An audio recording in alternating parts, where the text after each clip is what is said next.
It is highly probable that in the coming weeks and months, Bitcoin's blockchain is going to have an increased amount of explicit images, let's say, in the network running in people's nodes, and this could potentially be an attack vector for the Bitcoin network. In this video, we're going to be talking about that.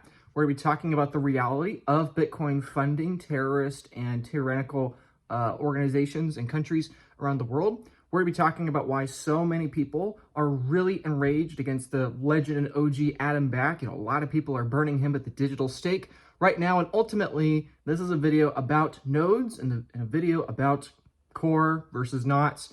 And more so than that specific debate, I want to touch on the principles and the frame of view to have, because I do not think this battle is over. I do not think this war is over. So in this video, we're going to talk about it. We're going to talk about if this is going to lead to Bitcoin's demise, if Bitcoin's going to die in the next few weeks, because this is going to get pushed through and it's going to create all sorts of havoc. I've talked about this topic before, briefly, both on YouTube and in particular on Twitter, now known as X, but this video, I want to have it be more comprehensive. So, like I said, we're going to be talking about the quote-unquote spam wars, or the quote-unquote node wars, which is going on right now, and I do not think it is going to stop. I think it's going to continue onwards into the future, probably indefinitely.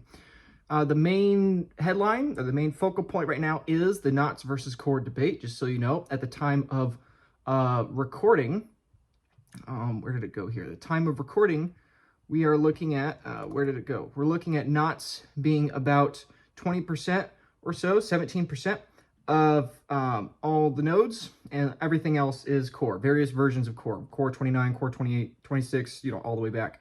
The one coming out soon at the time of recording is core 30, which we'll talk about in a moment.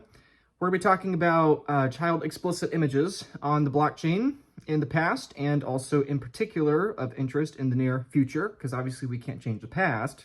If you know Bitcoin, you can't change the past, right? But we're going to be talking about the future, what's coming there.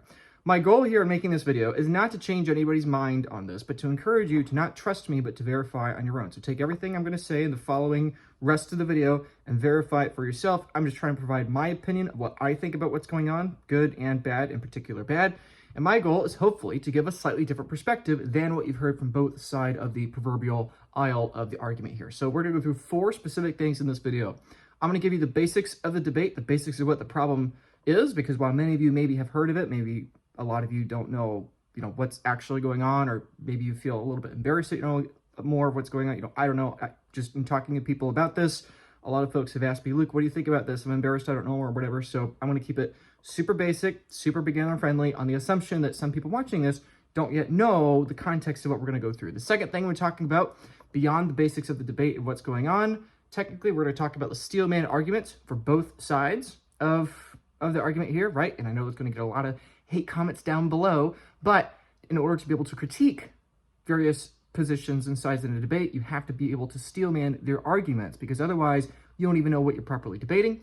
I'm going to give you my 10 opinions / observations of what I've noticed over recent months, but really this has been going on for a few years now, but it's really culminated in the course of the last few months with core trying to push through version 30. And of course, number 4, what I personally think you should do. And I do have very strong opinions with what I think you should do, and it's probably not what you think. It's probably not what you expect. So, first of all, I'm not afraid of this development. I'm not afraid of this kind of battle, because it is a battle. It's a battle of ideas. It's a battle of information. I'm not afraid of it. Actually, I think this is a very good, healthy thing. This battle was eventually going to manifest. It was inherent. It was inevitable. And here we are. It's happening, people. Bitcoin is growing up. Good for you, right? The reason why I think this is important is look at this chart here, right? By the way, this is the Clark Moody dashboard. I highly encourage you to check it out. Clark Moody's a great guy, solid Christian. I don't know him too well, but he's done some amazing work for Bitcoin over the years. Point is, the reason why this is inevitable is that core has been the dominant contributor for, Bitcoin's basically entire history, right? And now we have a competition, knots, that's coming out here trying to compete. I think this is good. Even if you hate knots, even if you don't like knots, I think competition is good. And if you're somebody that doesn't like competition, then you probably are in desperate need of being competed against. I'll put it that way, right?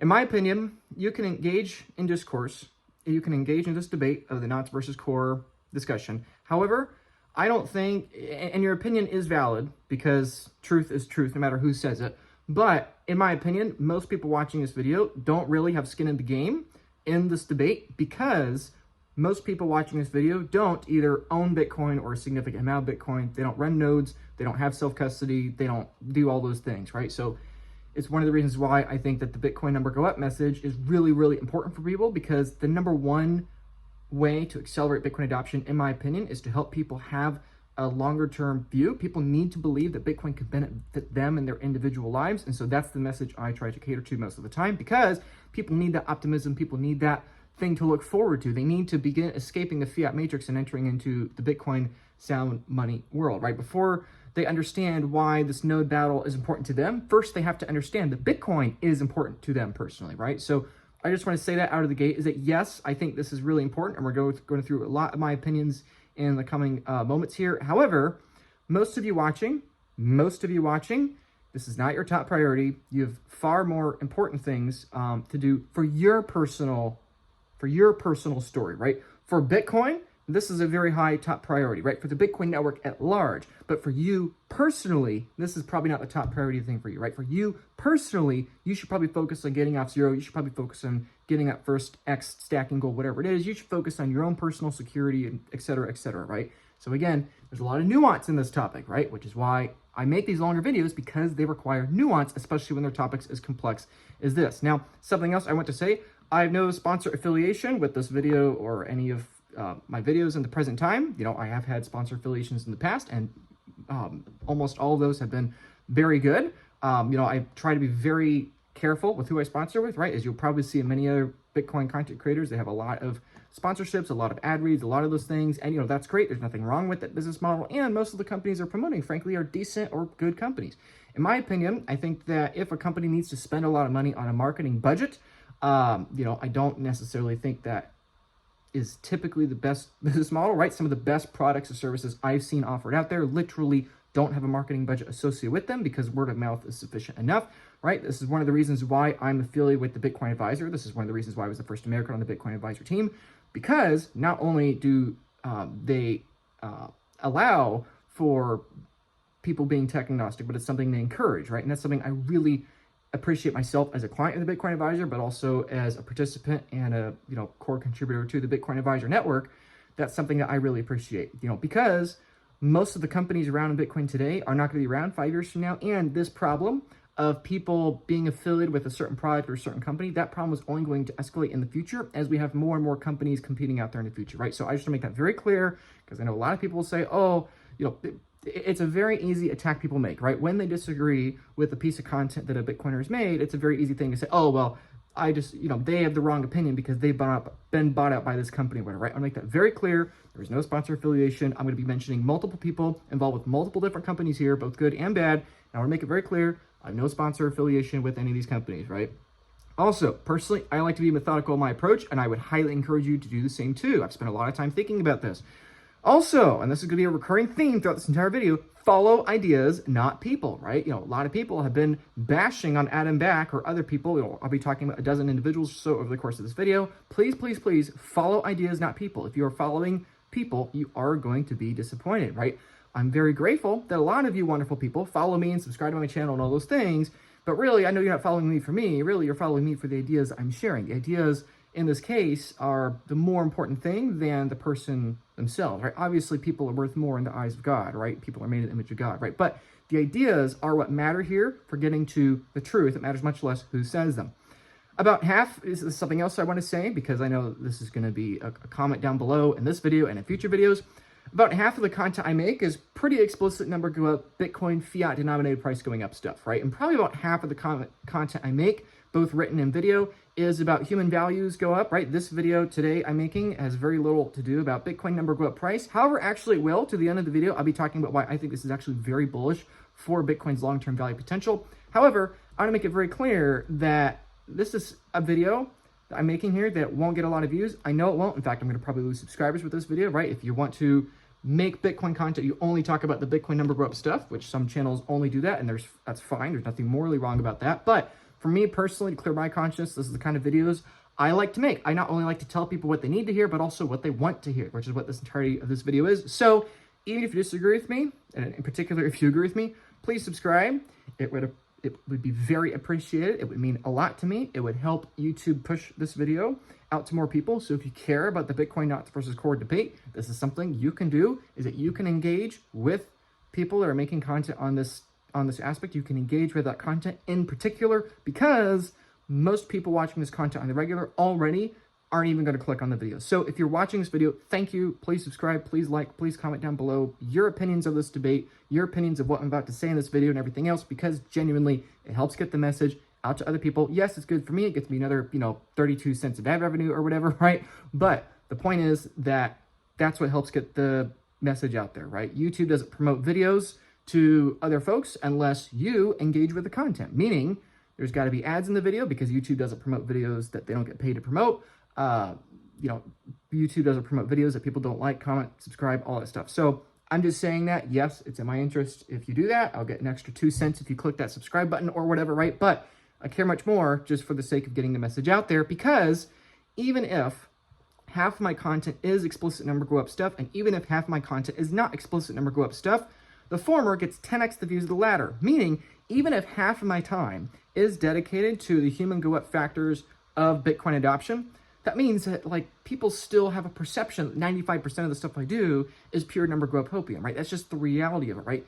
Perception of reality doesn't equal reality, right? And so I don't think many people understand how non-number go up videos basically are a guaranteed way to lose subs. I'm going to lose subs making this video. I'm saying that out of the gate. You're going to scroll down, you're going to see a lot of comments below. Most of them are going to be negative, because human beings are attracted to negative perspectives all the time, right? So anyway, I think I've said enough caveats. Let's get to the basic problem of what we're looking at here. Both knots and core currently filter, right? Knots has a lower filter, core is a higher filter, right? And the problem here, or the dilemma here of what's going on, is that core wants to create a new change to Bitcoin in version 30, right? As we looked before, they have all these other previous versions. Core is trying to push through a new version coming here in October of 2025, the time of recording, a couple weeks from now. Core wants to create a new change to Bitcoin and push through a removal of a filter that would make it theoretically easier to put more images, which some would call spam, which many are theorizing being child images, let's say, onto the network, right? Now, this is with the op return. This is core version 30, right? We can get into the technicals of that in a moment. But the important thing to understand is that this is not completely without precedent. Bitcoin Satoshi Vision, which is a fork of, Bitcoin, this did not work out very well, right? This is something that the BBC highlighted back in 2019, that many images were found embedded in the system of BSV. So let's see, where was it? BSV, yeah, they added the ability to mount data to the network, and so a lot of these images went onto the Bitcoin Satoshi Vision network. Now, of course, since Bitcoin Satoshi Vision is not nearly as popular as Bitcoin, because it's irrelevant, not a lot of people care. The government didn't care. However, the concern is, if we have more and more of these illicit images making its way into the Bitcoin network, and therefore everybody running a node, or at least a certain kind of node, are they going to be viewed by the government as basically distributing these kinds of images, basically distributing this kind of data, right? That is a concern, and that concern is not without validity. It is a very valid concern, in my opinion, right? Because even though that's not guaranteed to happen, it is not guaranteed that people will be sharing explicit images, whether of children or otherwise, onto the Bitcoin network. That's not guaranteed, technically, right? There's no inevitability about it. However, if it can happen theoretically, it will eventually happen, right? It's not guaranteed that the government is going to print more political currency, but if you give them the ability to press the red button, they're going to press the red button, right? The same thing is true here, right? If it has a technical ability of happening, then you could be pretty darn sure that it's eventually going to happen, right? Just because 99% of people are not going to be incentivized to try to attack the Bitcoin network in this way, that 1 in 100, that 1 in 1,000 person is eventually going to do that, right? You hear me talk about this all the time in regards to self-custody stuff, right? You may not care about your security. You may not care about getting self-custody, right? But if you give a large enough honeypot, a long enough time where it's technically possible, eventually a weakness will be exploited. And this is a potential weakness that's happening with the removal of that filter that's existed for a long time, then it's pretty eventual that that's going to happen. Now, this has already occurred before, and this is something that a lot of people are forgetting to mention. Technically, illicit images are already in Bitcoin's history, right? Technically, yes.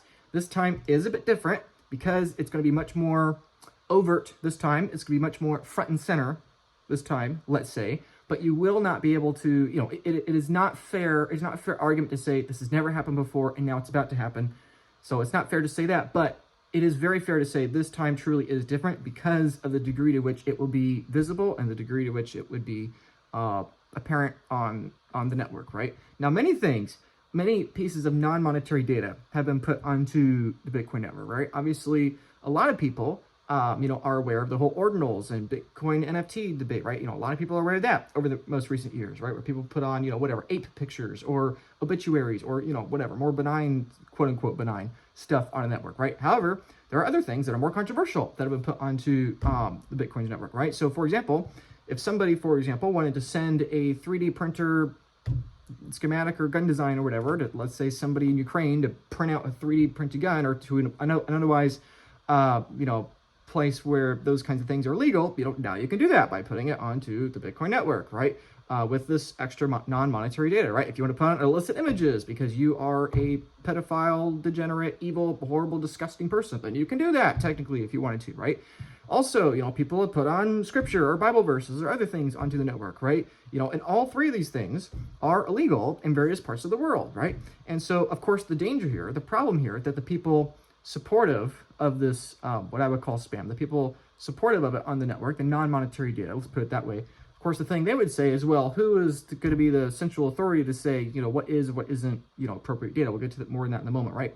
But the point is, all of these forms of non-monetary data are illegal somewhere in the world, depending on where you are, right? And so, of course, the concern is it possible that, let's say, some country where the Bible is banned, will they come after the Bitcoin network because they are saying, oh, well, you're running Bitcoin and Bitcoin has this illegal, religious material on it. We're going to send, it gives the government an excuse to come after Bitcoin, right? Obviously, the government can make up any excuse to come after Bitcoin, right? But the much more pressing, or the much more conscious topic right now, of course, is the much more universally illegal stuff, in particular, explicit images, evil images of children, right? So the important thing to understand is that this change that Core is accelerating towards would make this easier to happen. It's happened before, it's happened in different means, but this would make it easier because it would make it easier for more non-monetary data to hit the Bitcoin network. Now, this is my opinion,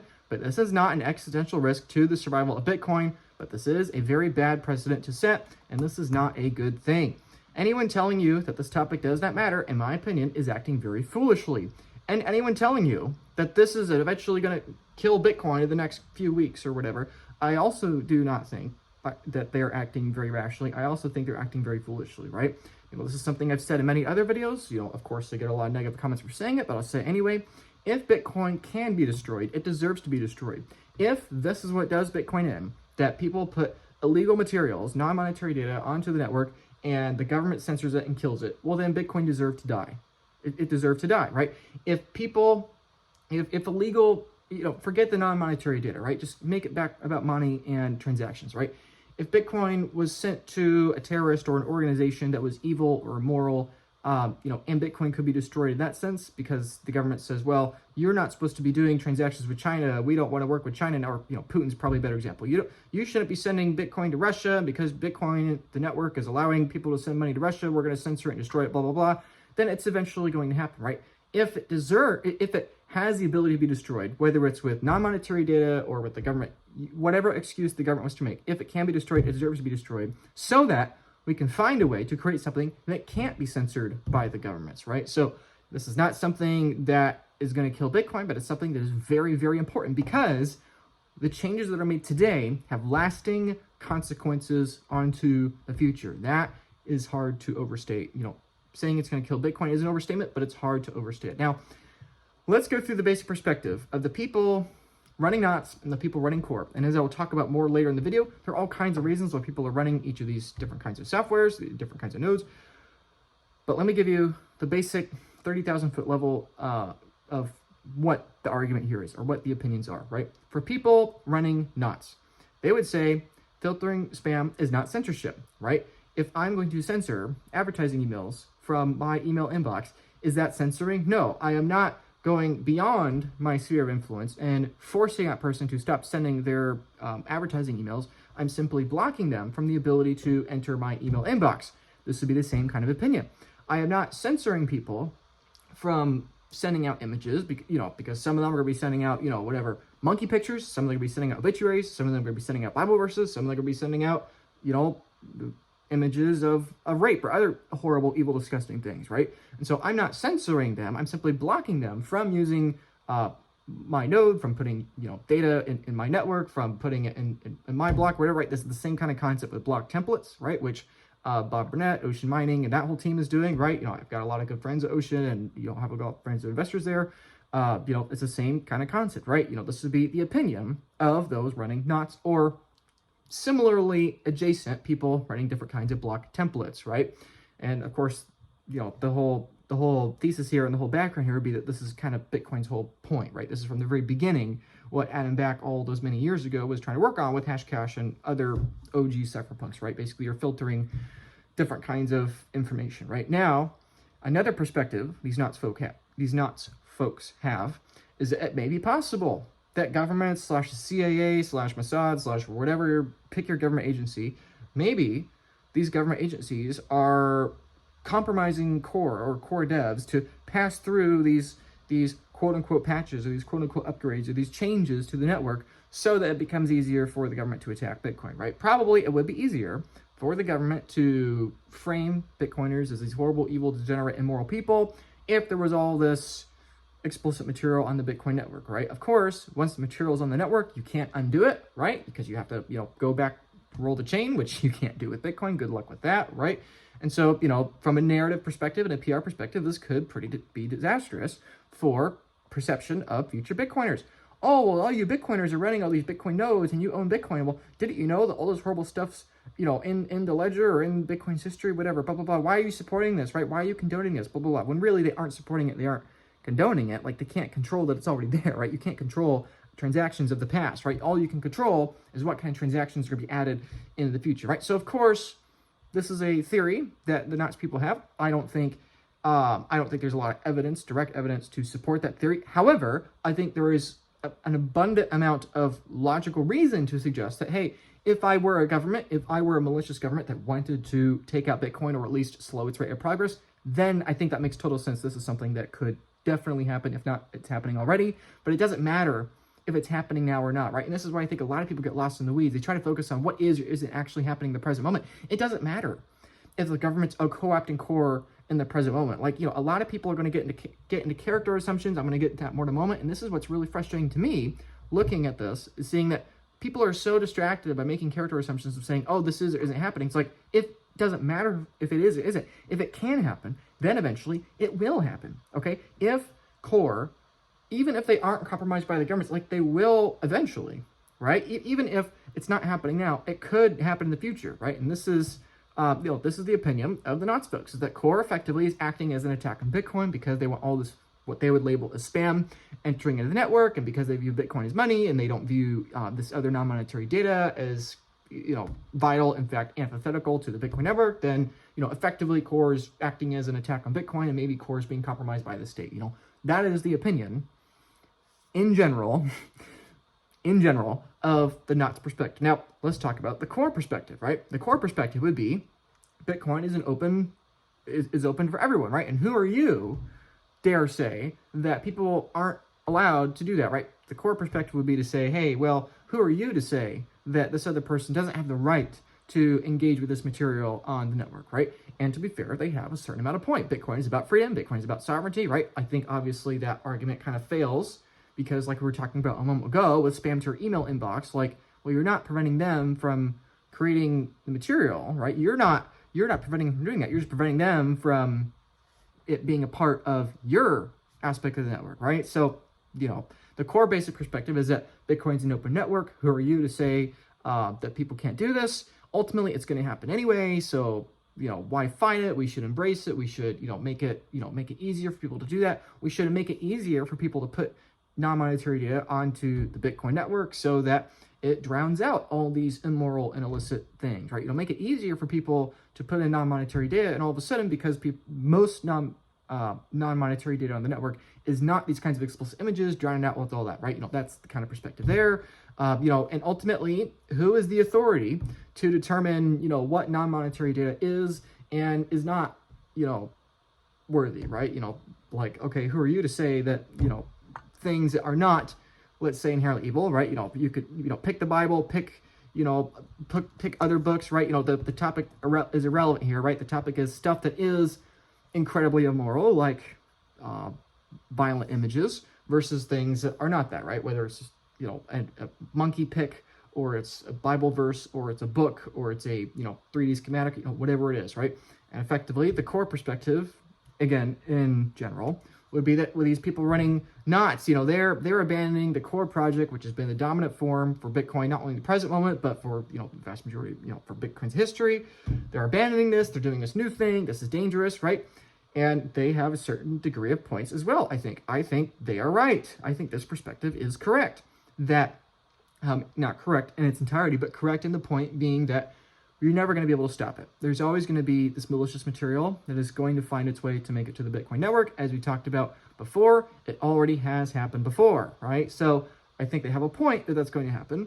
And I think they have a point that there should not be central authorities of truth determining what is and what is not a valid or non-valid transaction, right? Or what is or is not, a morally valid transaction, right? Like, sure, that could be a slippery slope, maybe, of, oh, well, you're sending money to Russia and because Putin bad or whatever, you're not allowed to do that, right? So sure, I think some of the principles, there are kernels or threads of truth there. However, I think logically, the whole thing falls apart, right? Now, the question is, does it fall apart because this is a morally compromised individual that's trying to misrepresent the truth to get their message across? Or is this just because they're not thinking logically? Or are they actually thinking logically, but they've been branded as somebody that's not thinking logically, right? Which again, we'll get into those opinions in just a moment.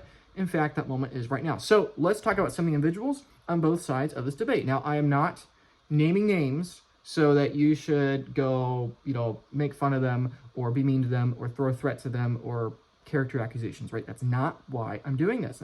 This is one of the reasons why I'm making this video, is because there's been a tremendous amount of character slander and insults and negativity towards people on both sides of the debate. Even though I have my opinion of where I sit on this debate, that is not a good thing. And I do think there are well-intentioned people on both sides of this perspective, which I'll get to that more in just a moment. Now, let's talk about the not side.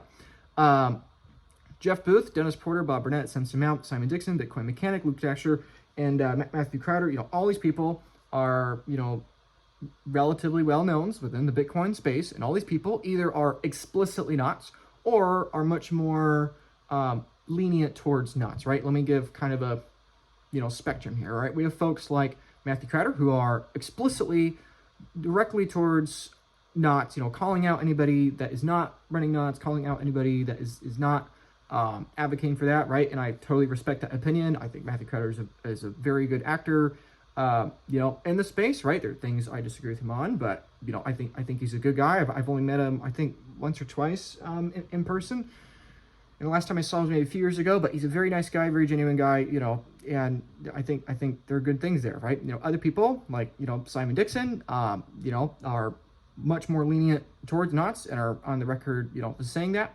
Other folks, like Jeff Booth, lean much more towards knots, however, are much more hesitant to throw character accusations or all kinds of insults at core, right? Which is probably, more so where I line, but we'll talk about that more in a moment. So lots of people are very favorable of the knots situation here and are running their own knots nodes. However, lots of other people are, and many of whom I think are very respectable, are also on the core side, right? You have people like Peter Todd, people like Wicked Smart Bitcoin, whose content I've featured many times on this channel, people like Rob Hamilton, Jack Dorsey, James Lott, Alex Leishman, River. I know many of you like River, the company. Adam Back, of course, the OG legend, Adam Back, and many, many more, right? And again, this is not supposed to be a comprehensive list. Please understand, this is not a comprehensive list, and please understand the opinions of many of these people might have changed between the time I'm recording this video and by the time you're actually consuming the content of this video. So take all that with a grain of salt. But the point here I'm trying to make is, again, I'm not saying anything, I'm not saying, oh, you should love these people and hate those people. That's not what I'm saying. I'm saying I think there are very well-reasoned opinions on both sides of this debate. Many of these people, I would also like to add, are hesitant to be too critical of the other side. For example, Adam Back, Jeff Booth, and Jack Dorsey, I think are all pretty reasonable examples of this, right? Where, some people on this list, and in particular not on this list, have been exceedingly forceful with their critiques of the other side, but other people have been relatively nuanced or balanced in, talking about, again, the ideas of what is and what is not working, right? So I will get to some of those in just a moment, right? The lesson here that I think is important, and again, you're going to be critiqued for everything. That's really important to mention here, right? I just want to say that out of the bat. You can be critiqued for anything, okay? A couple years ago, Michael Saylor was roasted. He was burnt at the digital stake online, on Bitcoin Twitter, Bitcoin Reddit, Bitcoin everywhere, right? People were furious at Michael Saylor because there were rumors that Michael Saylor was saying very negative things about Core. Michael Saylor refused to fund Core devs. He refused to fund development on Bitcoin, etc. Right? People were enraged at Michael. Michael, you are this multi-billionaire guy. His net worth somewhere around $8 or $9 billion. Okay, if Michael Saylor holds onto his Bitcoin and his MicroStrategy stock, and Bitcoin is a 100x over the next 20 years, like he thinks it will, okay, he's literally going to make about $110 million per day on average for the next 20 years straight, right? Like, Michael's got more than enough money, right? And so people have been very upset. It's like, well, it would take so little money relative to your wealth, Michael, to fund these devs and contribute to Bitcoin, blah, blah, blah. Why aren't you doing that, Michael, right?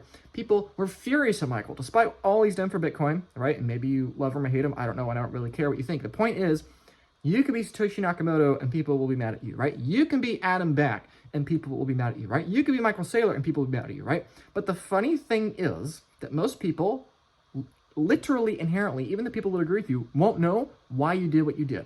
It's funny to me how many people that were roasting Michael Saylor a couple years ago for not contributing to core devs, right? It is funny how many of the same people now are mad at core, abandoning core, going nuts, right? And it's obviously not a one-to-one crossover, but it's very funny how decisions in the present moment, over time, there's a different perception or a different tune with that, right? Maybe Saylor just doesn't want to get involved in all this, right? And the point is this, is that a lot of people are going to critique me for making this video. Luke, stick to the Bitcoin optimism videos. Luke, why are you fear-mongering with this video? You should be more positive, right? And when I make videos about Bitcoin number go up and optimism, people say, Luke, why aren't you talking about this more and more? Even though I have already talked about this topic. People critique that. People critique this video for being too long. If I made a video that was too short about this topic, people will critique it for not having enough nuance, right? People will be mad about anything, and I think it's really important. I want you to know is that no matter if you, dear viewer, are going to run knots or you more or less side with knots, or if you run core or more or less side with core, I want you to know people are going to be mad at you. People are going to say that you are this horrible, evil person. How dare you call yourself a Bitcoiner? People are going to say that. People say that about me, and I know for every single person on this list, people have said the same thing. So make that very clear. You're to be critiqued for everything, and there are, I think, again, there is an abundance of a lack of focus on the ideas. So let's talk about my ideas. I personally think spam to the Bitcoin network is very dangerous. Bitcoin is money. Bitcoin is not a monkey JPEG NFT repository, right? Bitcoin is money. It's designed as money. To this date, the blockchains, people talk about blockchain technology, and so far to date, the only valid use humanity has discovered for a blockchain has been the Bitcoin network, the Bitcoin protocol, right? All these people want to talk about tokenizing the world. Personally, I don't buy it. I think Bitcoin is the thing that's going to tokenize the world. And so I think anything that's non-monetary in the Bitcoin network is dangerous. At best, it's dangerous, I don't think it's a good thing. I don't think it's good for Bitcoin. I don't think it's good for the people putting that data on the network. And I think it's dangerous. And so I think any development that is opening the floodgates for the ability for that to happen, I do not think that is a good thing. Now, with that said, the only way to stop a particular use on the entire network is to make it more limited in all uses, right? If I am going to say, I do not want North Korea to own Bitcoin, well then I got to find a way to make it possible to prevent anybody from owning Bitcoin, right? This is the whole point of Bitcoin, is that it's an inherent trade-off. If you want Bitcoin to be the global form of money, if you want Bitcoin to be used by the entire world, if you want Bitcoin's data, to be out there for everybody, right? Then it's inevitable people you don't like it are going to use it, right? Bitcoin is money for enemies. That includes North Korea. That includes child rapists. You may love that. You may hate that, but it's just the truth. If Bitcoin genuinely is going to be censorship-resistant money for everybody in the world, people you use evil, people you view as despicable, and people you just frankly disagree with are going to use Bitcoin. and that doesn't mean that you are acting immorally for participating in that network, right? Just because some horrible, evil, despicable person out there is using the Bitcoin network and getting rich off of it to fund their illicit activities, it doesn't mean you are complicit in that, right? The same thing happens with dollars, and the dollar network is surviving and predicated upon an annual rate of fraud, right? And so this is something, again, I have to talk about my faith here. I know a lot of people, again, getting back to, people will love you or hate you for literally everything. This is why I think it's important. I can't talk about the topic without talking about my beliefs, okay? So if you hate that I talk about my faith, then fine, unsubscribe, I don't care. But the point is, for me, in my worldview, all of us have fault, all of us have sin. And so the question is, to what degree are we involved with that, right? If you're interacting with the Bitcoin network, then yes, you are, in effect, helping monetize evil people in the world, right? If you hold Bitcoin and you are helping monetize Bitcoin, and some evil dictator out there that is killing innocent women and children, in many cases Christians, is also using Bitcoin, then you holding Bitcoin, you are also monetizing them. So it's inevitable that everything we touch is going to, in some route or fashion, result in some kind of sin, some kind of evil out there happening in the world, right? However, the difference with Bitcoin to fiat currency is that fiat currency as a network is predicated on this corruption of printing new currency units, reaping without sowing, defrauding the poorest people in the world to enrich the wealthiest people in the world, that's defended by state violence. It's defended by monopoly on violence, right? Bitcoin is a system that doesn't rely on that politics. And so I think it's a more valuable and a more moral system. And again, that's what a lot of my content talks about, right? So yes, I do think spam is very dangerous to the Bitcoin network. However, if you think that we are going to make Bitcoin this magic little utopia where we all sing kumbaya and sin departs from the world, and that it is never, the Bitcoin network is never going to be used for evil, whether you're talking in terms of monetary transactions or you're talking in terms of non-monetary data that's being inscribed onto the network, doesn't matter. Bitcoin is going to be used for evil. That's just a fact. But the difference with Bitcoin as a network compared to the dollar system as a network is that Bitcoin does not have an incentive of perpetuating that sin or perpetuating that evil, whereas the dollar network, in my opinion, does. So I do not think we can solve this problem. In fact, I know we cannot solve this problem. There's going to be stuff in Bitcoin's history and probably in Bitcoin's future that you don't agree with. Transactions you don't agree with, people you don't agree with, images you don't agree with, opinions you don't agree with, right? And so the only path forward for data on the chain, spam, which I would personally call it spam, the only path forward for data on the chain and for transactions, for evildoers, is if individuals halt that from happening, right?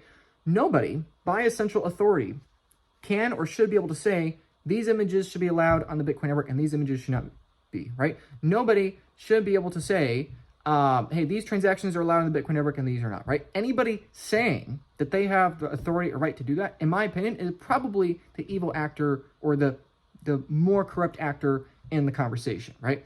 And I think a great example of this is talking about terrorists, is talking about Hamas. Hamas is a very evil organization, as hopefully everybody in this video knows. This is a very disgusting organization that, does horrible, evil things. And guess what? They announced a suspension of Bitcoin fundraising back in April of 2023. Right now, why did they do that? It's because when people on their own accord figured out that Hamas was accepting Bitcoin donations, they reverse engineered where's this money going, and people on their own decided to not view that as valid. People made it more difficult for Hamas to accept Bitcoin donations. And so because it was more difficult to accept those donations or convert those donations into political currency or other forms of ways that they could spend to convert it into rockets to kill children, right? Because it was more difficult, they would rather accept a generic political currency, right? And so my point is the same thing is true here. And this is why I think this debate, this battle in these nodes is really, really important. We need more competition. We need the free market to have the ability to have, in a decentralized way, have more and more consensus about what should and should not be on the blockchain. I do not think we should have some top-down authority structure of saying, oh, well, we're going to, similar to how Ethereum does it with, the consensus, right? We don't want to have an elite board of Bitcoiners, or we don't want to have an elite core of, literally Bitcoin core developers or, mining people or pools or whatever, right? We don't want to have this centralization where they say, because, you made a transaction and you sent it to North Korea or Russia or, somewhere in the Middle East, maybe that's going to end up in Hamas's hands. And so, we're going to, from a top-down authority, censor you, right? Like, that is not a good idea. What I would rather see is by decentralized individuals making their own voluntary choices, reject certain things on the Bitcoin network, on the Bitcoin blockchain, on the Bitcoin ledger, right? That is what I think is better, right? You, instead of going out there and some centralized entity saying you are never allowed to send emails again, I think it is better to have more and more individuals that have email inboxes reject the emails, the ad emails being sent from that actor, right? You don't want to have a centralized entity in Bitcoin limiting data, transactions, non-monetary data, whatever, of certain institutions, because that organization eventually will become the terrorist organization, right? You want to have a decentralized approach, right? We've done this before with Hamas. I think we will do this again with these child images, or the threat of these child images and everything else, right? So that is what I think is, that is not censorship. It's just blocking what's coming onto your node, what's coming into the network, right? Now, with that said, I do think there are plenty of people still using Core, and people now using knots, and I think they have good arguments. I don't think they should be discredited just because they haven't done the same exact practical application you have done, right? My personal allegiance, it's much less to on quote-unquote Core versus knots, and much more to on who is and who isn't building the ability for giving people optionality, right? In my opinion, in general, the actors behind knots right now, I think it is way harder to argue they have malicious intentions right now than I think the, in general, position of Core. There are a lot of people still running Core, and I've said that publicly, and I'll get to that more in just a moment, that I think have good hesitation with knots, and I think have good opinions, right? And again, people aren't going to like my nuanced take here, right? And that's why people are going to roast me in the comments, right? But again, people are going to hate me no matter what I say, right? But that is my personal take. And ultimately, we cannot stop all evil from entering the Bitcoin blockchain, but it doesn't mean we should endorse it, right? Just because there is already explicit material in Bitcoin's history, in Bitcoin's network in the past or the present, doesn't mean that we should endorse it or allow it. We should make it as difficult as possible in the future, right? Is terrorism still going to happen in the future? Of course. Has Bitcoin, been used by terrorists in the past? Yeah, sure. But we don't have to just blindly go along with it and say, oh, well, we don't have to do anything about it, right? It's like, no, we should, on our individual accord, want to reject the things that we don't agree with, right? Now, obviously, not everybody's going to do that. And so we shouldn't have the authority to say you can't or should do that. Because if we want to be the monetary god of the Bitcoin network, then eventually we, either ourselves directly or indirectly with our following, the people following in our footsteps, right? Eventually, then we become the terrorists, right? We become the fraudsters, right? So yes, evil entities will use the Bitcoin network to fund horrible activities, whether we're talking about non-monetary data like explicit images, or we're talking about monetary data, right? Like North Korea getting to whatever, $1.4 billion from a theft they made back in early of 2025, or we're talking about Hamas. Like, evil entities are going to use Bitcoin. This is something you have to accept. And it is a pipe dream to pretend like that's not going to happen, right? However, evil words, images, or data, monetary, non-monetary, will and has already entered the Bitcoin blockchain. And so we should do everything we can to prevent that from escalating in the future.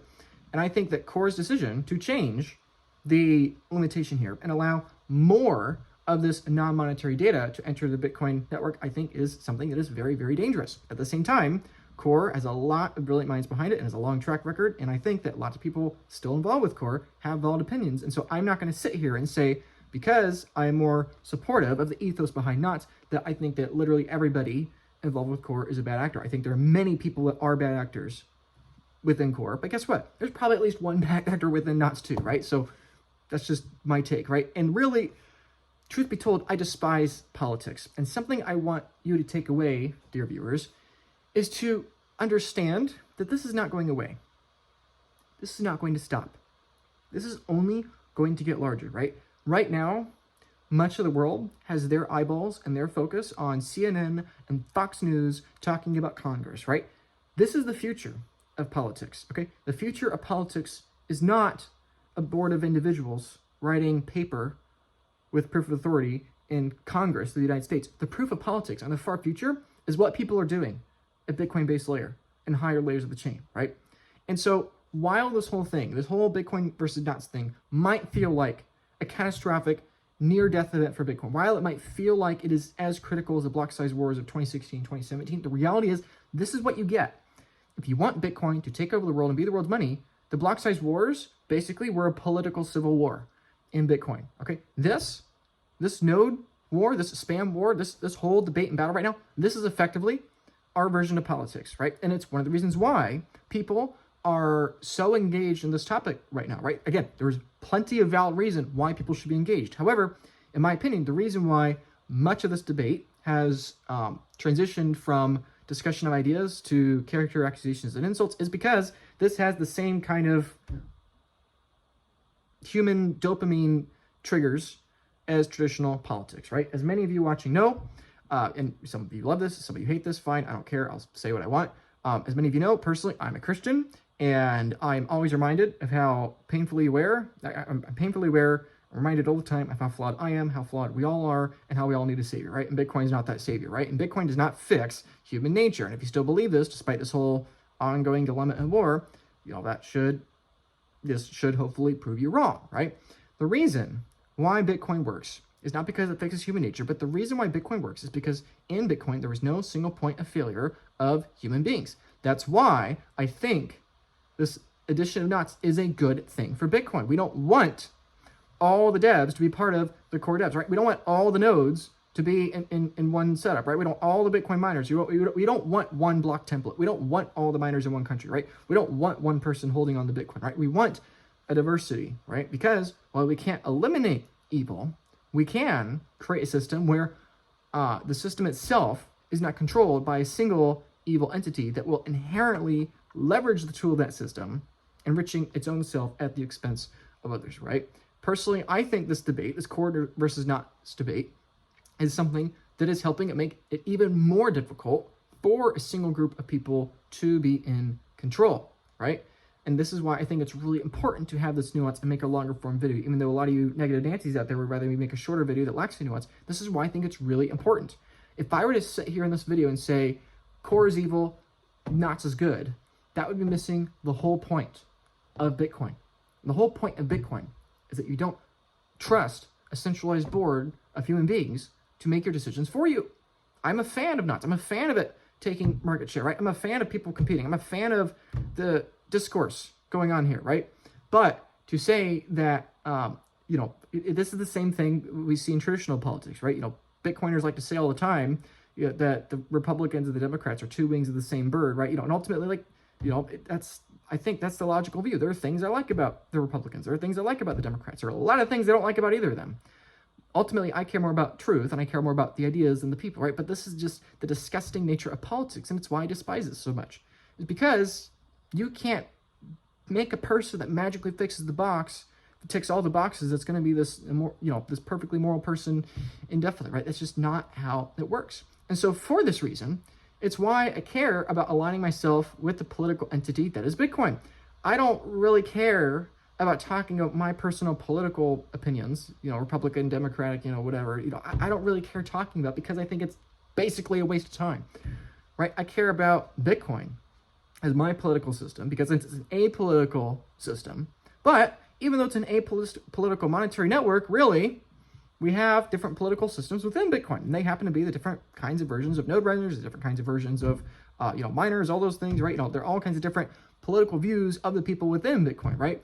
But the unifying political view within Bitcoin should be that apolitical stance, and that we shouldn't have a centralized board of human beings in charge here. And so anybody on the core or the not side of debate, anybody that is acting like they should be the only ones in control and is actively suppressing or disincentivizing that kind of discourse, in my opinion, that is the problem. The problem is not core versus knots. The problem is that mentality. Now, unfortunately, I've seen that mentality a lot more on the core side than the knot side as of recent, right? By the time you're watching this video, that may have changed, but in the present moment of recording this video, that's something I've seen that's very, very concerning. I'm not anti-core, I'm anti that worldview. And unfortunately, that worldview, for whatever reason, whether you believe it's government conspiracy or it's just human incentives, seems to have infected core, right? Every single person on both sides, quote unquote, of this argument I've mentioned above, every single one has flaws, right? Myself included. I think most of the people I've mentioned have good intentions most of the time, even if I think some are wrong on most things most of the time, right?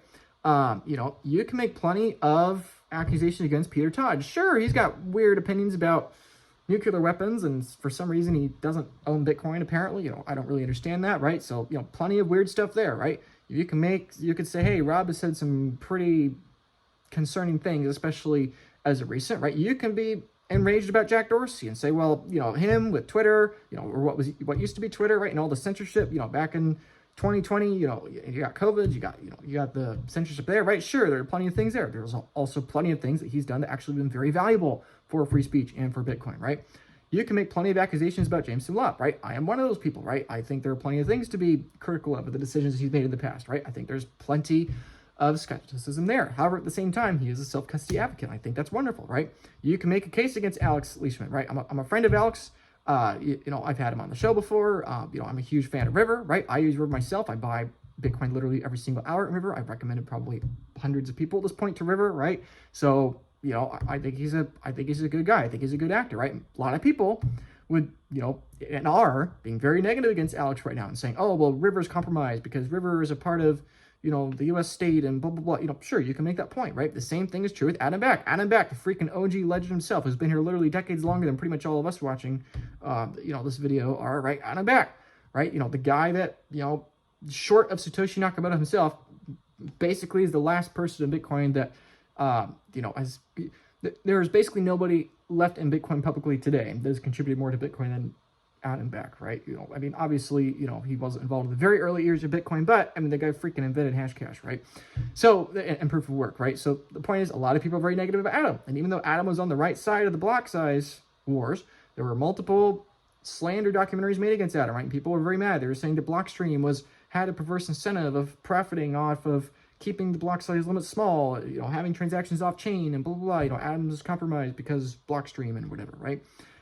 Then you got lots of people on the outside, right? You could be very critical of Simon, right? Oh, well, Simon was an investor in Celsius, and Celsius divided people, like, oh, boo-hoo, whatever, right? Obviously, he wasn't promoting Celsius nearly to the degree that other people were, and, he did a lot on the backside of Celsius to help people recover their funds, sure, so you can make a case there, right? You could say that, oh, Luke Dasher, he's a great guy because he basically saved Bitcoin in 2013, I think it was, or whatever, right? And he did all these wonderful things with Bitcoin. Sure, you could say that, but at the same time, he lost 200 or 220 Bitcoin or something because he had, awful security with his Bitcoin, right? And, you can say that, and, maybe that was a lie. Maybe he was trying to do a big rug pull, whatever, right? People can make their opinions there, right?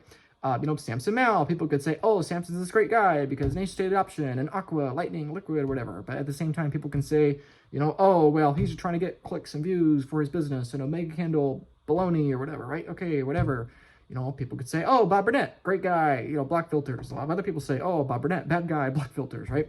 People have lots of opinions about Dennis Porter, right? Oh, Dennis is always asking for fundraising and he's, interacting with the government and blah, blah, blah. We don't need the state, F you, Dennis, or whatever, right? Same thing with Matthew Crowder. A lot of people have various opinions about him. Oh, Matthew's a jerk and all these, things. And he makes videos calling people out and blah, blah, blah. What does he do or develop? He doesn't know anything. When actually he knows a lot, by the way, both in the finance space and in Bitcoin, right?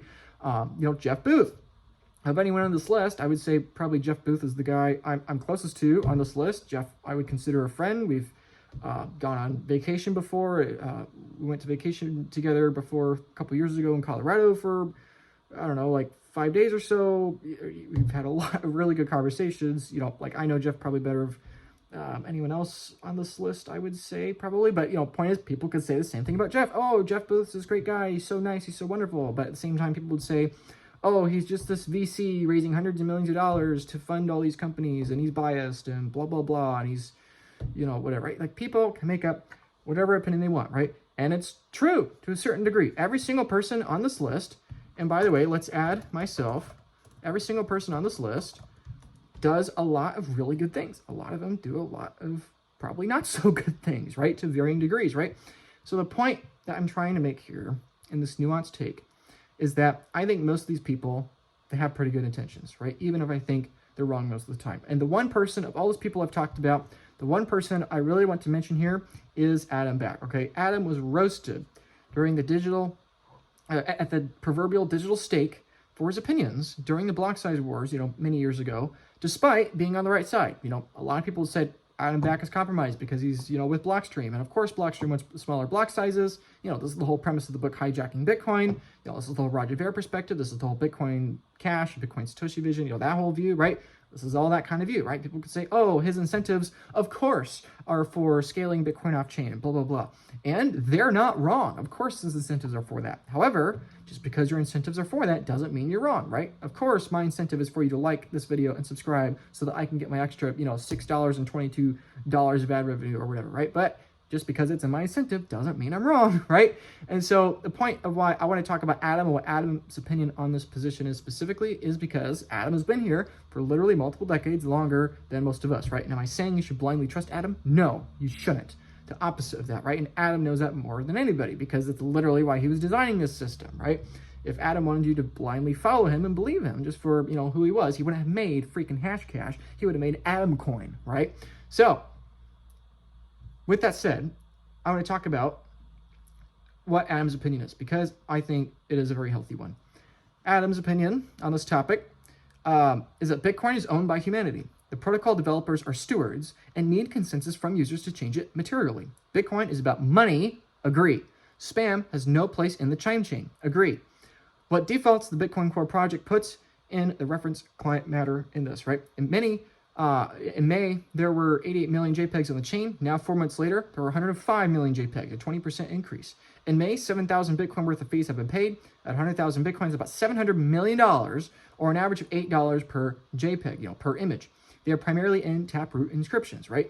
By the way, talking about things that are major changes to the network, Taproot is one of those things that we have, history of that had consequences that many people weren't accurately aware of. Adam continues, protocol rules are enforced by economic nodes. Miners are just service providers. Miners cannot change protocol rules. Correct. Everyone learned that counterintuitive fact during the block size wars. Correct. Proof of work, hash rate, and Bitcoin price come from the real world. There are signals. The block size war was won by the market. Correct. And that's why I think we need to have a free market of this discourse. I think anybody saying that you are a morally evil person for using Core, I think that is a very dangerous thing to say because Core always can change their opinion. I think a more accurate thing to say is that it's, critique the specific thing that's going wrong. Don't critique the body as a whole. And the same thing is true with knots in reverse, right? Don't critique the Bitcoin network in large because it can be used by terrorists or dictators in the world. Critique the things specifically. Be precise in your attack of ideas, not broad in your attack of the person's character, unless, you believe that they are a compromised actor, but then please provide, very, very good evidence of doing so, right? The protocol can measure consensus via valid hash rate, which reacts to price. Users said no to the economic force of the market. Miners followed. They are just service providers. Correct. To prevail, we have to make market economic sense, or we work against our own objectives and laser focus on outcome. Where is the spam coming from? The JPEG industry, JPEG sellers and buyers, VCs funding it, and miners collecting $250 million a year, $250 million from the fees, right? I agree with Adam here. I don't think the long-term solution of preventing spam from hitting the network is by knots. I do not think knots in of itself is the only viable long-term solution at preventing spam from hitting the network. And so I understand why Adam and individuals are hesitant against many people, either directly but mostly indirectly framing it as that, right? Not everybody, not saying necessarily you, but many other people are, right? For context, that's about 1.5% of the fee market, of Bitcoin's fee market. And note, fees are not simple. Blocks are not always full. The spam displaced other transaction fees. Let's pick a crude estimate, 1% of excess fees from spam versus transactions. If fees are persistently higher, miners invest in buying more ASICs and push the hash rate and input costs up. So the incremental net revenue would be, say, 0.5%. If a given miner makes 20% profit, maybe the spam industry is 0.1% of their profit once the hash rate settles higher. Not really something they should focus on, as it also is bad for Bitcoin. Agree. Prices new users out of owning a UTXO, and we want as many people to own UTXOs as possible. It displaces economic activity that is a part of Bitcoin's value proposition. And so yes, sure, JPEG spam is economic activity, but it is extremely wasteful economic activity. They can store JPEGs in other places or other blockchains or whatever, which are optimized for that, like centralized entities like Imgur, IMPFs, etc. So You would think that miners and pools would actually not want to take too much negative PR, public miners anyway, where that can impact their stock share price. For a 0.1% bump in profit, you can easily lose that to soft factors like miners switching their pools, hurting Bitcoin price, hurting Bitcoin use cases, adoption, etc. So it looks like it should not take too much of a nudge to add friction and get the miners to do less of it. Some explaining, some outreach to miners to switch to pools that don't mine JPEGs, and maybe some actual economic lobbying by fee-paying users to deprive pools processing spam transaction fees. So far, it seems hard to do without creating centralization risks of its own. Yes, correct. The problem is, we know this is a problem. It's not an existential problem to Bitcoin, but it's a very real problem because Bitcoin is money. Bitcoin is not just a database where anybody can throw in whatever crap they want, right? But the problem is, as Adam says, that so far it seems hard to do without creating centralization risks of its own. But as a sketch, while it sends minimum network fees and rest of dynamic fees to one event multi-sig to pool addresses that reject JPEGs. That could be enough to make pools not filtering JPEGs even short-term and profitable versus filtering. The centralizing issues are solo miners and small pools, maybe not in the list, but there aren't many pools, and SV2 and DATM can be larger without choosing blocks, I guess. That could be used to bypass the pool preference, or pools and SV2/DATM are trust the pool, quote-unquote, models. The pool can reject pool shares with JPEGs or anything else they wanted to, which cuts both ways. I think a great summary of this was made by Walker, and this is a summary I would agree with personally, which is the main reason why I'm sharing this. A lot of people have been very mad at Adam because he has not been as pro-NOTs as other people would like to be. And again, that's why this video is so freakishly long, because while I'm a NOTs supporter, I think there's a lot of nuance here. A lot of people have been calling Adam pro-spam and worse for weeks because he hasn't aligned with the new political entity that is NOTs. But the problem is that just because somebody is not pro-spam doesn't necessarily mean they are as violently pro-NOTs as other people are, right? Adam simply does not agree with the efficacy of the proposed AKA solution, meaning NOTs node implementation from a technical perspective. And Adam still does not agree that node filtering of spam is a viable solution based on his thread, right? That seems to be what Adam said. I agree with Walker that seems to be what Adam is saying in his thread, and I personally agree with that. I think that NOTs is a wonderful development for the Bitcoin community. However, I do not think that it is going to be a viable solution. And with everything, there was a trade-off. And I do think there are risks, albeit minimum, with having more and more people accelerate to NOTs at this very, very rapid pace.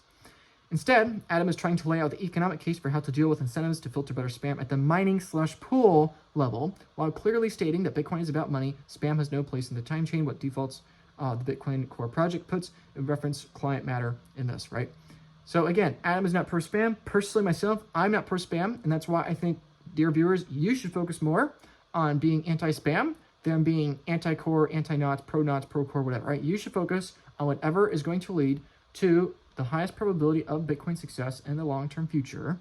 And at the present time, that seems to be NOTs. However, I'm not going to sit here and blindly say you should trust this group of people over this other group of people. You should have more nuance when it comes to this and understand why people are making the transition, not only that people are making the transition. I agree with Adam. Also, people that have agree with this are Jeff Booth and Bob Burnett. I agree with both of them. Basically, that the solving this problem at the pools and miners level is much more useful than solving it at the node level. And so, that I think is the logical thing to say here, right? So again, I could sit here and say you should support X policy and the people supporting Y are evil or whatever, right? I could sit here and say that, oh, NOTs is better, you should definitely run NOTs, you should not run core, blah, blah, blah. No, that's not in the spirit, in my opinion, of Bitcoin. I'll get negativity down below, I get it. I'll get unsubscribers, I get it. I don't care, right? The reality is you should not trust me to blindly say, oh, you should definitely run NOTs. I'm saying, I think this is a concern. This is why I think it is a concern. And I think for these reasons, you should strongly consider running NOTs. With that said, there are a lot of people that are still running core, including Adam Back, including Alex Leishman, right? Including a lot of other people I mentioned before. And I don't think just because they aren't running NOTs or they aren't being as pro-NOTs as maybe you would like them to be, doesn't necessarily mean that all of a sudden they are pro-spam and they're these evil people that are doing, horrible things, right? I think it is more useful to make the point clear as a big picture. This is the new political discourse, right? This is the new political discourse. Bitcoin is an apolitical system taking over a political currency system. But even though Bitcoin is an apolitical system, people within that system will form political factions under that umbrella. And this is just one recent manifestation of that. This is political discourse that will matter in the future. So who is the enemy here? Is Core version 30 the enemy here? Is NOTs the enemy? The enemy are people who don't think you have a right to filter what you want for whatever reason, either via nodes or block filters, right? Again, sure. Do you have the right to filter with NOTs? Yeah, sure, definitely you do. Do I think it is the only solution? No. Do I think it is probably going to be the best solution? Probably not. I think there are going to be other things that are just as, if not more effective, with potentially fewer trade-offs. But really, today, I am anti-major changes to the Bitcoin network. And the unfortunate dilemma we're here at, and I'm blaming Bitcoin Core for this, the unfortunate dilemma we're here with version 30 is that they're wanting to have a change. So now, basically, we're forced between a rock and a hard place to decide what to change, right? Do you stay with Core and basically accept this change that they are, giving to you? Or do you, on your own volition, pivot somewhere new and make a change on your own decision, right? That's a question for you to decide. The real threat to Bitcoin are people who want to create single points of failure in the network. And so I think having many kinds of miners, many kinds of mining pools, many kinds of nodes and node runners in many places around the world for many different reasons with different kinds of opinions, I think that is a good, healthiest thing. The biggest threat to Bitcoin at large and Bitcoin individually are the unknowns. I'll make it very clear.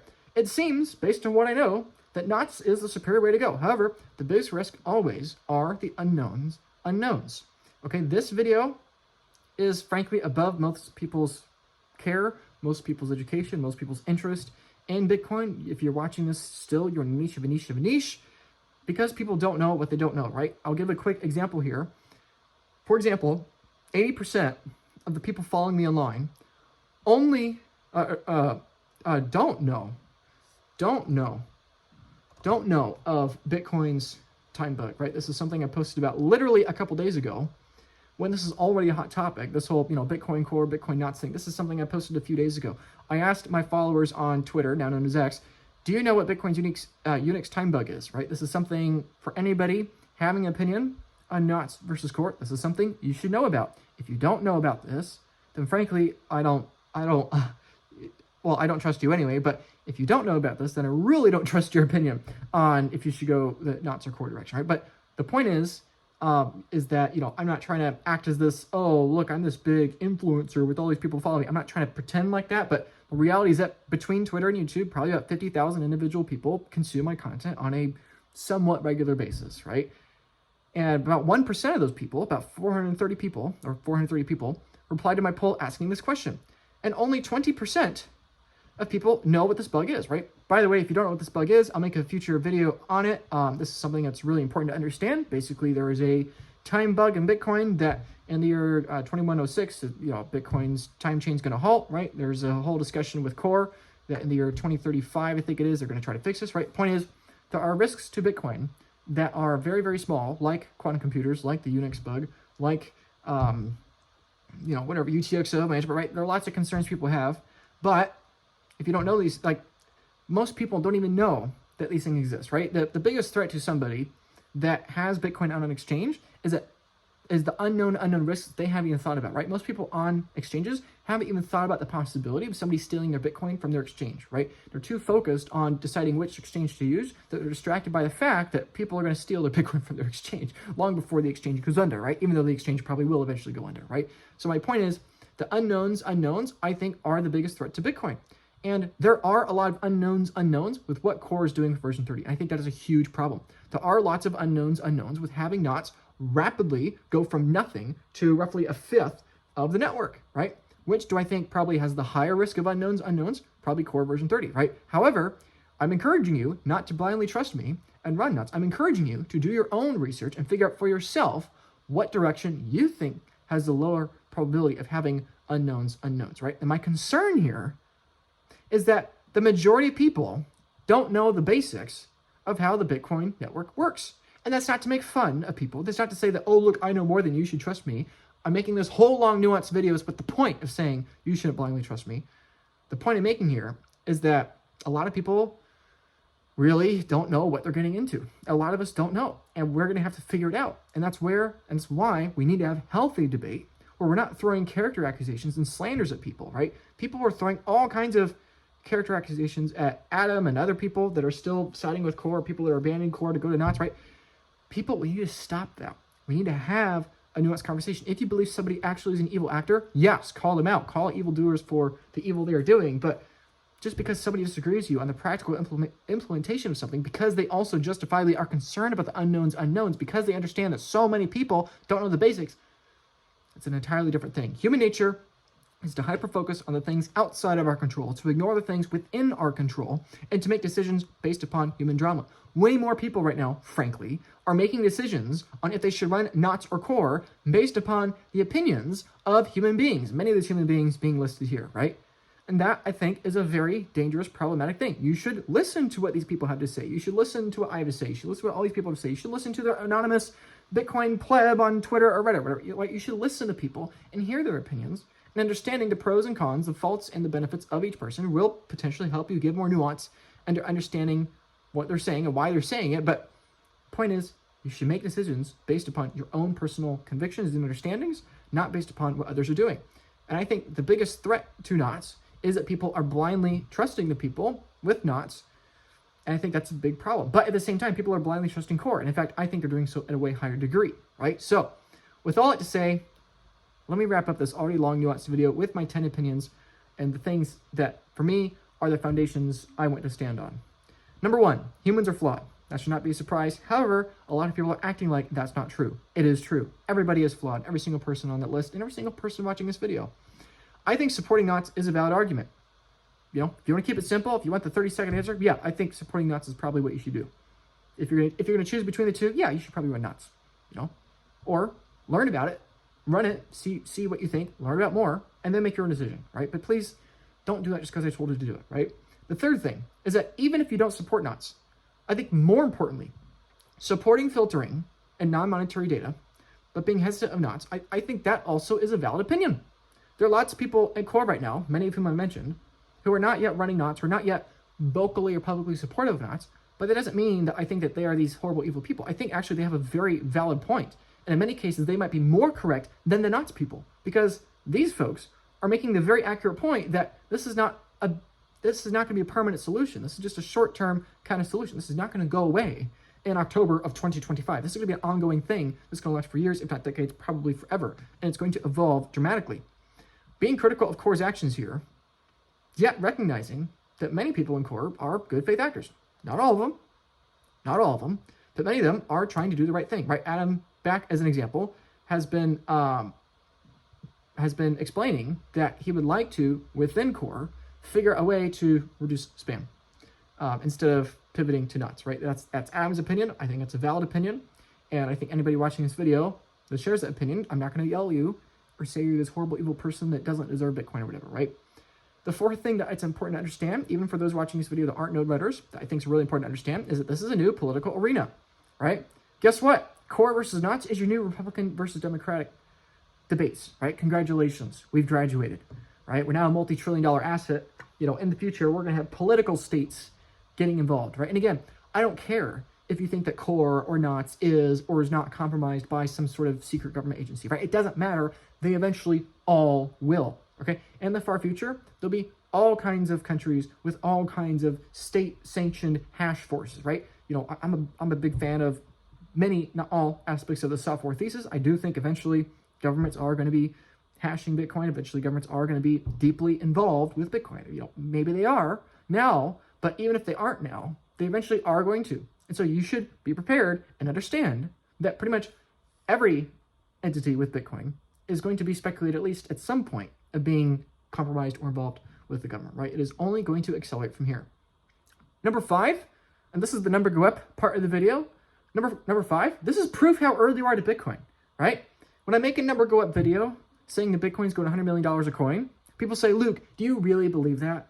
Why do you make the clickbait? You know, this is a scam. Luke, delete your channel. Luke, you're a scammer. Luke, you're a retard. Luke, you're an evil actor, right? Luke, you're duping people into gambling their life savings, right? People say all those things literally every day to me, right? And it's fine. But I really do believe that. I do believe Bitcoin's going $100 billion a coin. I do believe that because there's so much proof of how early we are, right? Like the block size wars back in 2016, 2017 should not freak you out. You should be amazed at how early you are to Bitcoin. That, wow, I'm here for this first major civil war in Bitcoin's history. I'm so early. And likewise, guess what? You are so stinking early, right? Like up until this point, basically all the nodes were with Core, right? And now we have a competitor. Guess what? In the far future, there'll probably be more competitors. And people will have even more disagreements for even more reasons. And there'll be even more Core contributors in every single, project out there, right? Whether it's nodes or miners or Bitcoin companies, Bitcoin treasury companies, Bitcoin whatevers, right? Like you are so freakishly early to Bitcoin, right? And this debate has been going on for years, and it's going to go on for years and years more, right? Number 6, I mentioned this already. You'll be critiqued for literally everything you do.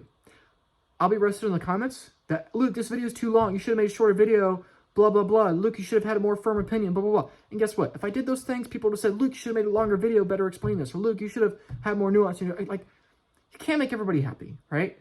And so understand whether you are pro-core, pro-nuts, whatever your reasoning is, like as long as you're somebody that doesn't want there to be a single point of failure of human beings in Bitcoin's network, and as long as you are understanding that Bitcoin is money, and Bitcoin is for everybody, and Bitcoin is not a non-monetary database, and Bitcoin is not only for some, as long as we're on the same page with that, then I would say, I don't care if within Core you're trying to figure out a solution, or if outside of Core you're trying to create a solution. I just care that you're doing it. We need more competition. We need knots to continue and accelerate this, right? We need the people like Adam and others in Core trying to salvage what's left, right?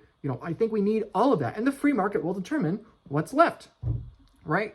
Like we need the hard fork, right? Like the block size wars, like that's not a bad thing for Bitcoin. We needed that. So the market could make it very clear to everybody that Bitcoin Cash is not the way to go. We need a smaller block size, right? These things are needed, these things are good, and you're to be critiqued no matter for what you do, and the free market will sort out monetarily what you've chosen. Number 7, Bitcoin is a database for information, in particular, monetary information. Bitcoin is money. Bitcoin should not be having all this excess information or spam going to the network, right? However, with that said, it was always logical. People were going to figure out ways to do it. People have figured it out before, long before Core version 30 comes out, and people will figure it out. Even if everybody adopted knots, people will still find a way to do all kinds of things with Bitcoin that you don't personally agree with. That is inevitable. That is going to happen. Having competition to Core, like I said, I think is a very good thing. We need more competition, not less. Point number 9, the largest problem with Bitcoin today is that not enough people are bullish on the long-term Bitcoin future. We need more people with more eyeballs in Bitcoin, figuring out everything with nodes, how to make the network better, everything with mining, how to make the network better, everything with economic incentives, how to make the network better, everything with orange pilling more companies, how to make that better, everything to orange pill more governments, everything to orange pill more churches, everything to orange pill more people, right? More generations, more. We need more of everything for Bitcoin. And so that is where my long-term focus is, and that's probably where your long-term focus should be as well. Unfortunately, most people are in a Stockholm Syndrome arrangement with American political currency and are obsessed about the fiat price of Bitcoin. And so unfortunately, that's what we have to appeal to. Even though it's an oxymoron, it's just where most people are.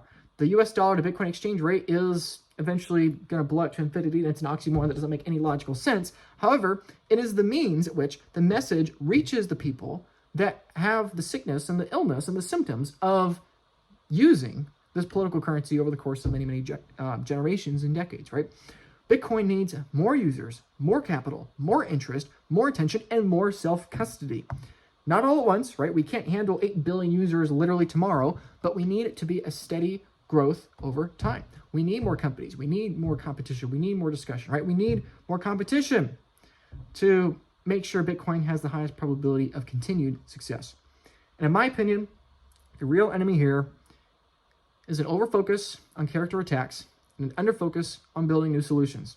I want to see the Knots people build even more, and ideally more long-term solutions.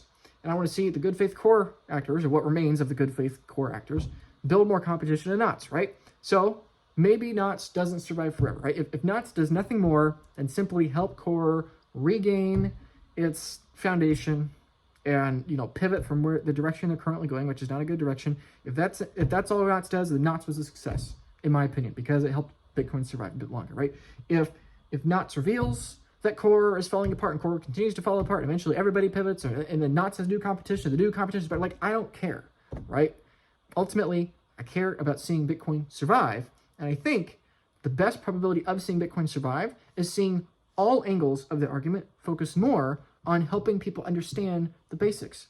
I've talked to so many people, and believe me, I've gotten this question so many times, digitally, on calls, in person. I've gotten this question so many times of what's your opinion. But a lot of people I've talked to about this don't really understand what the underlying mechanics of the problem here is, or understand the perspectives of each side, right? They just heard about it and they're trying to understand it at a deeper level, which is why I've gone to such great lengths to do my best to give nuance in this video. So what do I think you should do? Wrapping up this video, what do I think you, dear viewer, should do? Well, I think you should learn more about how Bitcoin works at a base level, right? I make plenty of videos about this. You can look at my YouTube history to see that. Unfortunately, as I said at the beginning of this video, that kind of content doesn't get the views. When I make a video about the Bitcoin mempool or all those things, like, people don't really care. People care about the number go up stuff, which is why I tend to make more videos about the number go up stuff, because it's what people need to hear. It's what people want to hear. And ultimately, it's, people don't really watch the other stuff. People won't really watch this video. That's fine, whatever. So that's the first thing you should do. You should learn more about those unknown unknowns that are a threat to the Bitcoin network at large, but more importantly, a threat to you. Why? Because 90% of you watching this video are not doing one of the following. Maybe you don't own Bitcoin. Most of you probably do. That's probably the safest one, right? Many of you watching don't have self-custody. Many of you don't have a solid personal security plan. Many of you don't even run a node. And many of you are not nearly as educated as you probably should be on Bitcoin. I'm not putting you down. I'm not saying you're inferior or you're any less of a Bitcoiner than me. What I am saying is that this probably is not the thing that you should be the most focused on. You should probably be more focused on other things. Every single week, I meet people that have tens of coins on exchanges. Every single week, I meet people that have whole coins in hot wallets. Every single week, I meet people that have stupid large amounts of Bitcoin and what I would say are very high-risk security setups, okay? What's best for those people and what's most important for those people in the present moment is not for me to tell them you should run knots. What's most important for that person in that particular instance, in that particular moment, is we should get you to self-custody, or we should increase your self-custody situation, okay? That is the single largest risk, okay? What are the odds that the government steals your Bitcoin? Very low. What are the odds that core version 30 comes out and all these horrible images make it to the Bitcoin network and the government shuts down Bitcoin, right? Those odds are exorbitantly low. However, I meet so many people that have a tremendous amount of Bitcoin, but don't yet have the proper legal and trust security planning with their Bitcoin to protect it against the state. Do you understand that upon death, which is 100% fact, by the way, for all of us, that the government is going to take up to 40%, in fact, in some cases, depending on where you are in the world, over more than 40% of your Bitcoin? And, like, the government's going to take almost half of your Bitcoin if you don't do the simple basic things to protect your Bitcoin, right? Those kinds of things, those things are inevitable problems.